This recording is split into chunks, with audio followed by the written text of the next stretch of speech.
امام شافعی دوسری صدی ہجری کے مجدد ہیں. مجدد کا کام کیا ہوتا ہے؟ مجدد کا کام یہ ہوتا ہے کہ وہ باتیں جو دین میں داخل نہ تھیں 100 برس کی طویل مدت میں وہ باتیں دین میں داخل ہو گئی ہوں، اور وہ باتیں جو دین میں داخل تھیں 100 برس کی طویل مدت میں وہ باتیں دین سے نکل گئی ہوں. تو مجدد کا کام یہ ہوتا ہے کہ جو باتیں دین میں داخل نہ تھیں وہ دین میں داخل ہو گئیں، ان باتوں کو دین سے نکال دو، اور جو باتیں دین میں داخل تھیں وہ دین سے نکل گئیں، ان چیزوں کو دین میں شامل کر لو. مجدد کا یہی کارنامہ ہوتا ہے، مجدد کا یہی کام ہوتا ہے.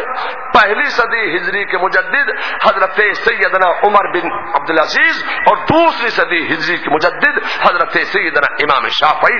اسی طریقے سے پہلی صدی سے لے کر موجودہ 15ویں صدی ہجری تک مجددین کا سلسلہ چلتا چلا آ رہا ہے. دور گزرتے گئے، انقلابات زمانہ کی ٹھوکریں لگتی رہیں. اعلی حضرت فاضل بریلوی مجدد ہوئے. جب اعلی حضرت فاضل بریلوی مجدد ہوئے تو لوگوں نے سوچا کہ مجدد جو ہے وہ کوئی بہت بڑا منصب ہے. اب ہر ایرو غیرو نتھو خیرو کو مجدد بننے کا شوق چرانے لگا.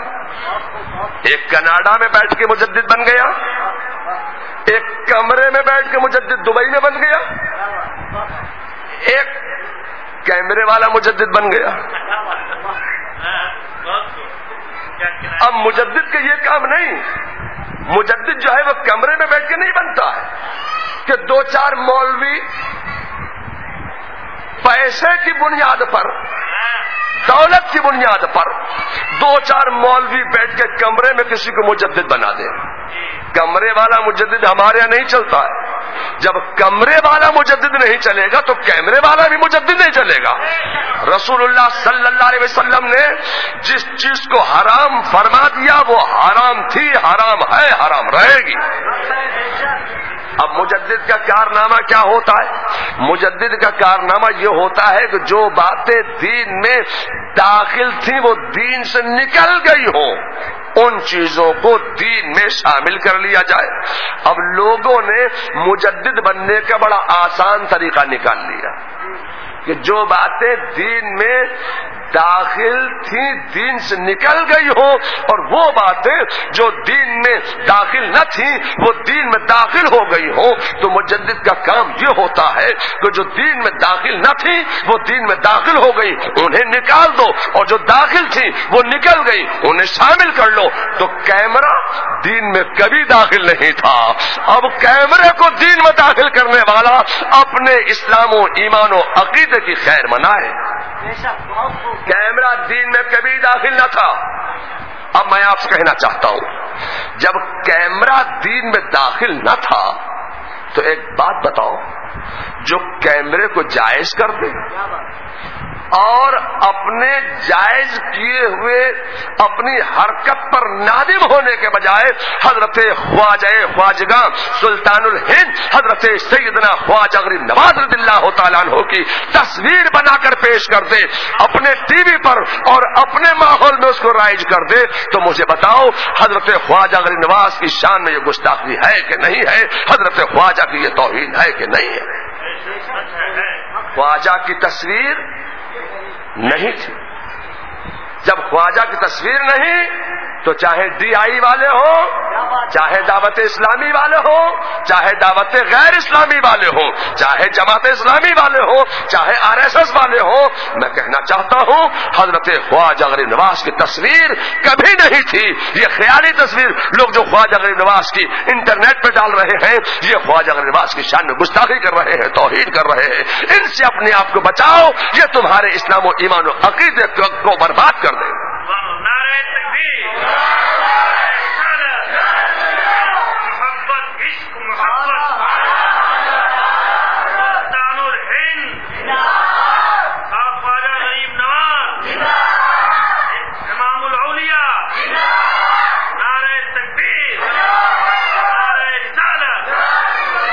لوگوں تصویر جو ہے وہ شریعت میں جائز نہیں. ہاں میری تصویر کھنچتی ہے, آپ کی تصویر کھنچتی ہے, لوگ آج تصویر سے نہیں بچ پا رہے ہیں, تو میں آپ سے کہنا چاہتا ہوں میرا فیل یا آپ کا فیل یا کسی عالم کا فیل جو تصویر بنوا رہا ہے, جو جناب جو ویڈیو بنوا رہا ہے, یہ دلیل نہیں ہو جائے گی کہ فلاں کا ویڈیو موجود ہے, فلاں کا ویڈیو موجود ہے, وہ ویڈیو جائز نہیں ہو جائے گا. میں آپ سے کہنا چاہتا ہوں کہ جو شریعت محمدی میں جو شریعت مصطفیٰ نے حرام کر دیا وہ حرام تھا, حرام ہے, حرام رہے گا.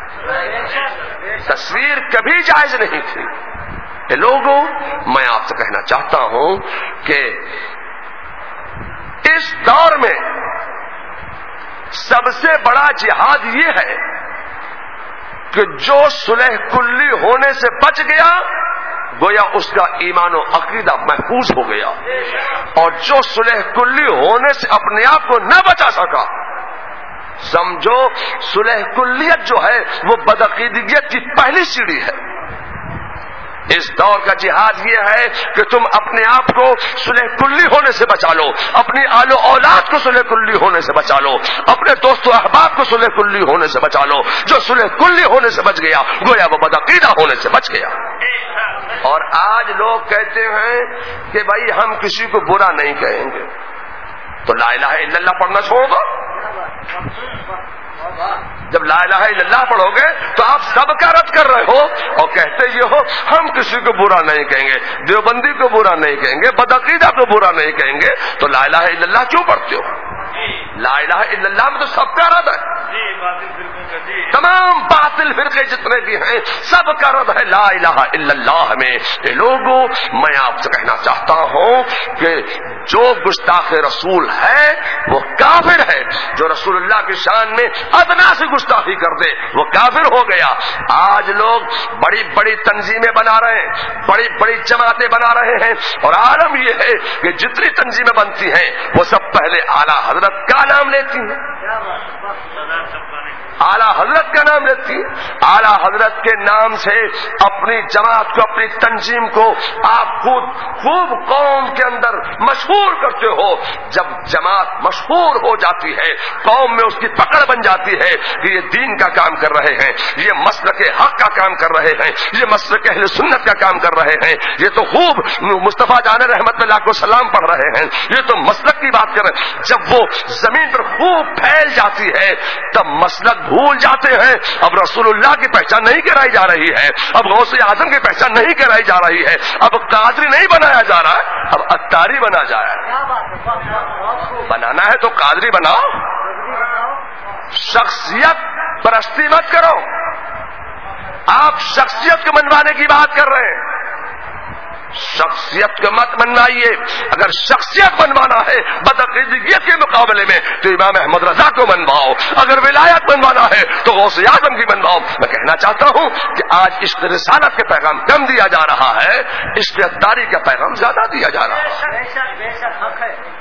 میں آپ سے کہنا چاہتا ہوں یہ لوگوں مجھے کوئی ان سے کوئی پرخاش نہیں ہے, جب تک وہ اچھا کام کرتے رہے تو تمام علماء نے ان کا ساتھ دیا. اگر تبلیغی جماعت کا پاجامہ اتنا تھا تو ان کا اتنا ہو گیا. تبلیغی جماعت کے اگر ایک یہاں پر لگا تھا مسواک تو انہوں نے 2 لگا لیے. تبلیغی جماعت نے اپنے مسواک لگانے کی الگ سے جیب نہیں بنائی تھی, انہوں نے الگ سے جیب بنا لی. تو لوگوں نے سوچا کہ تبلیغی جماعت کا بہترین جواب بن کے ابھرا, ہم بھی ساتھ ہو گئے, علماء بھی ساتھ ہو گئے, اس لیے کہ آپ بدعقیدگیت کے جواب بن کے ابھرے تھے. اب آج آپ بدعقیدگیت کا جواب نہیں دے رہے ہیں, اب تو آپ بدعقیدوں کو کہتے ہیں ہم کسی کو برا نہیں کہیں گے. میں آپ سے عرض کروں, میں کراچی میں تھا 1991 میں. 1991 میں کھوری گارڈن کے علاقے میں ایک مسجد میں ایک امام صاحب تھے, انہوں نے جناب تقریر کی اور حضرت مولا علی کو مشکل کشا نہیں کہا. تو میں نے ان سے پوچھا کہ بھئی حضرت علی کو آپ نے مشکل کشا کیوں نہیں کہا؟ کیا ہمارے امیر اہل سنت کی جانب سے ہمیں اس کی اجازت نہیں. بھائی میں نے امیر اہل سنت جو تھے وہ روزانہ میرے پاس تشریف لاتے تھے, ڈیلی بلا ناغا بلا ناغا میرے پاس آتے، آ کے بیٹھتے. میں نے ان سے پوچھا کہ بھائی آپ جو ہیں وہ حضرت علی کو مشکل کشا کیوں نہیں کہتے؟ کہ ارے حضور کیسی بات کریں، میں حضرت علی کو مشکل کشا مانتا ہوں. میں نے کہا جب آپ مانتے ہیں تو آپ کے مبلغ حضرت علی کو مشکل کشا کیوں نہیں کہتے ہیں؟ کہ جی یہ بات صحیح ہے کہ ہمارے یہاں کوئی عالم نہیں ہے، اگر ہمارا مبلغ اپنی تقریر میں حضرت علی کو مشکل کشا کہے گا، اگر کسی نے اس پر دلیل مانگ لی تو ہمارے یہاں کوئی عالم نہیں ہے، اس کی دلیل کیا دے گا؟ اس لیے ہم نے کہا کہ بھائی تقریروں میں حضرت علی کو مشکل کشا مت کہو. تو یہ دو عقیدے نہیں چلیں گے، ایک عقیدہ کمرے کا، ایک عقیدہ خلوت کا، ایک عقیدہ جلوت کا نہیں چلے گا. عقیدہ وہ جو سر چاہ کے بولے ہم حضرت علی کو مشکل کشا مانتے ہیں تو خلوت میں بھی مانتے ہیں، جلوت میں بھی مانتے ہیں، اپنوں میں بھی مانتے ہیں، بیگانوں میں بھی مانتے ہیں، حضرت علی کو ہم مشکل کشا مانتے ہیں. اب میں آپ سے کہنا چاہتا ہوں لوگوں، اب انہوں نے مجدد بننے کا آسان طریقہ نکال لیا کہ صاحب ہم نے دین کی ترقی و بقا اور استحکام کے لیے کیمرے کو جائز کر دیا. ارے مجدد کا کارنامہ یہ ہوتا ہے کہ جو باتیں دین میں داخل نہ تھی وہ داخل ہو گئی ہوں، اور جو باتیں داخل تھی وہ نکل گئی ہوں. تو مجدد کا کام یہ ہوتا ہے جو داخل تھی وہ دین سے نکل گئی تو ان چیزوں کو دین میں شامل کر لیا جائے. تو کیمرہ تو کبھی دین میں داخل نہیں تھا. ہاں میں کہنا چاہتا ہوں کہ دین میں یہ داخل تھا، علم غیب رسول کا ماننا یہ دین میں شامل تھا.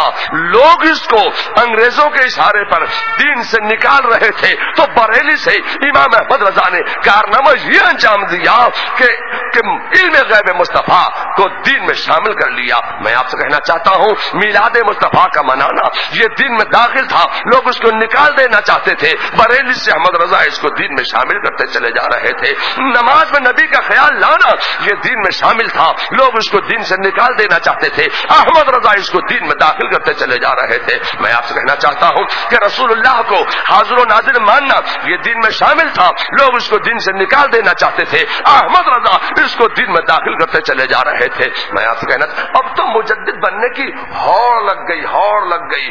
ایک نیپالی مجدد بن گیا، ایک کنڑ مجدد بن گیا، ایک کینیڈین مجدد بن گیا، ایک وانٹیڈ مجدد دبئی سے بن گیا، حالانکہ اپنے ملک سے وانٹیڈ ہے.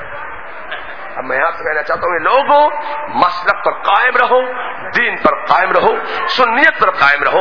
اللہ تبارک تعالیٰ ہمیں اور آپ سب کو مسلک حق، مذہب مہذب، مسلک اہل سنت و جماعت پر قائم و دائم رکھے، اور بالخصوص مسلک اعلی حضرت پر چلنے کی توفیق رفیق عطا فرمائے.